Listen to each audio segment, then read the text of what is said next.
নিজের ওয়েট তুমি খুব সহজেই বাড়াতে পারবে যদি এই 5টা টিপস ফলো করে নাও। দেখো ভাই, অনেক ভাই আছে যারা ওয়েট বাড়াতে চায় কিন্তু তাদের দুটো প্রবলেমের জন্য ওয়েট কখনোই বাড়ে না। এক তো তোমার ওয়েট বাড়ছে না, আর দুই তোমার ওয়েট বাড়ছে কিন্তু খুব ধীরে ধীরে। এই ভিডিওটার জন্য প্রচুর কমেন্ট এসেছিল যে আমাদের ওয়েট কি করে বাড়বে। তাই ভিডিওটা তুমি পুরো দেখে 5টা টিপস ভালো করে তুমি জেনে নাও, তুমি কিছু মাস পরে ভালো রেজাল্ট একটা পাবে। এবার অনেক ভাই বলবে যে তোর তো নিজেরই ওয়েট বাড়ানো দরকার। তাদের জন্য বলি, আমি খুব ভাই মোটা ছিলাম, আমি অনেক কষ্ট করে রোগা হয়েছি। যদি তোমরা জানতে চাও যে আমি রোগা কি করে হয়েছি, তাহলে আমাকে কমেন্ট করে বলো, আমি সেই টপিকেও ভিডিও বানিয়ে দেবো। আমি পুরো শেয়ার করবো আমি কিভাবে রোগা হয়েছি। চলো ভিডিওটা স্টার্ট করা যাক। নাম্বার 1, 6 টাইমস মিলস। দেখো ভাই, তোমাকে দিনে 6 বার খেতেই হবে, কারণ তুমি যদি এটা না করো তাহলে তোমার ওয়েট বাড়ানো খুবই কঠিন হয়ে যাবে। 6 টাইমস মানে হচ্ছে 3 টাইম তোমাকে ভারী খাবার খেতে হবে আর 3 টাইম তোমাকে হালকা খাবার খেতে হবে। তুমি সিম্পল ভাবে এই টাইমে খাবারগুলো খেতে পারো। দেখো, সকাল দুপুর রাত এই 3 টাইম তুমি ভারী খাবার খাবে আর ওর মাঝখানে তুমি হালকা খাবারগুলো খেয়ে নেবে। আর যেই 3 টাইম তুমি হালকা খাবার খাবে, সেই হালকা খাবারের মধ্যে তুমি রাখতে পারো কলা, আপেল, ব্রাউন ব্রেডের সঙ্গে মাখন, ব্যাস এইগুলোই। কারণ এই খাবারগুলো তোমাকে মোটা হতে সাহায্য করে। নাম্বার 2, ড্রিঙ্ক ওয়াটার আফটার মিল। দেখো ভাই, তোমাকে খাবার খাওয়ার 45 মিনিট পর জল খেতে হবে। কারণ অনেক রোগা ছেলেরা আছে যারা এই ভুলটা করে, তারা খাবার খাওয়ার আগে প্রচুর জল খেয়ে নেয় বা খাবার খেতে খেতে প্রচুর জল খেয়ে নেয়। কিন্তু এটা তাদের সবথেকে বড় ভুল হয়, কারণ তোমার পেট যতটা তোমার খাবার নিতে পারবে তার থেকে তুমি খাবার দিতে পারছো না, কারণ তোমার জল খেয়ে পেট ভর্তি করে নিচ্ছ।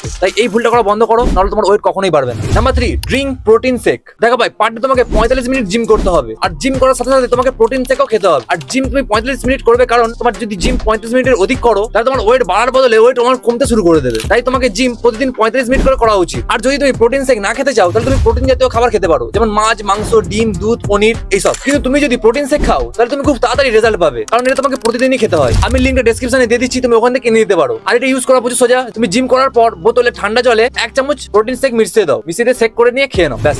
Number 4, doctors checkup. দেখো, ডাক্তারের চেকআপ ওই জন্য করা উচিত কারণ তোমার বডিতে কিছু রোগের জন্য তোমার ওয়েট কখনোই বাড়বে না। সে তুমি যতই প্রোটিন শেক খাও, প্রোটিন মারো বা তুমি যাই করো, সালা ওয়েটই বাড়বে না। তাই তোমায় একবার হলেও চেকআপ করাতে হবে, কারণ ডায়াবেটিস বা থাইরয়েডের কারণেও তোমার ওয়েট কখনোই বাড়তে চায় না। নাম্বার 5, লাস্ট পয়েন্ট, এটা ভেরি ইম্পর্টেন্ট, তোমাকে কোয়ালিটি স্লিপ নিতে হবে। কারণ তুমি যদি প্রপার না ঘুমাও তাহলে তোমার ওয়েট বাড়বে কি করে। তাই বলে এই নয় যে তুমি যখন টাইম পাচ্ছো তখনই ঘুমিয়ে পড়ছো, এরকম করলে তোমার জীবনে ওয়েট নাও বাড়তে পারে। তাই ভাই, তুমি কি করবে, তুমি দিনের বেলা না ঘুমিয়ে রাতে একটা টাইমই ঘুমাও, কিন্তু 7 থেকে 8 ঘন্টা যেন ঘুমটা হয়। আর ঘুমোতে যাওয়ার আগে তুমি এই কটা টিপস ফলো করো। তুমি ঘুমোতে যাওয়ার আগে ব্লু লাইট মানে টিভি বা ফোন থেকে দূরে থাকো। আর তুমি ঘুমাতে যাওয়ার আগেও স্নান করতে পারো, তোমার ইচ্ছা। তারপর আর কি, ঘুমিয়ে পড়ো, ব্যাস কমপ্লিট। যদি তুমি এই 5টা টিপস ফলো করে নিয়ে নিজের মধ্যে অ্যাপ্লাই মারতে পারো তাহলে তুমি কয়েক মাসের মধ্যে নিজের ওয়েট বাড়াতে পারবে, মানে তুমি মোটা হতে পারবে। দেখো এবার তোমার ডিসিশন, তুমি পারবে স্টাইলিশ হতে। জয় হিন্দ, বাই।